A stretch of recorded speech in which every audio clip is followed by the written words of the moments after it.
বিশ্ব দাবার মঞ্চে ফের ভারতীয় তরুণের বাজিমাত। বিশ্বের ১ নম্বর দাবাড়ু ম্যাগনাস কার্লসেনকে একই টুর্নামেন্টে দ্বিতীয়বার হারিয়ে নতুন ইতিহাস গড়লেন ভারতের গ্র্যান্ডমাস্টার আর প্রজ্ঞানন্দ।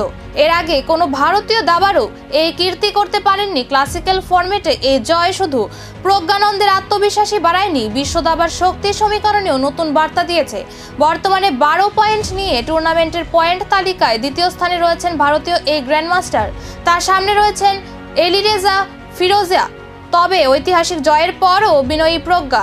তার কথায় কার্লসেনকে হারানো অবশ্যই বড় অর্জন, কিন্তু বিশ্বের সেরা দাবাড়ু এখনও ম্যাগনাস কার্লসেনই। একের পর এক দুর্দান্ত পারফরমেন্সে আন্তর্জাতিক দাবার মঞ্চে নিজের উপস্থিতি আরও জোরালো করেছেন ভারতের এই তরুণ তারকা।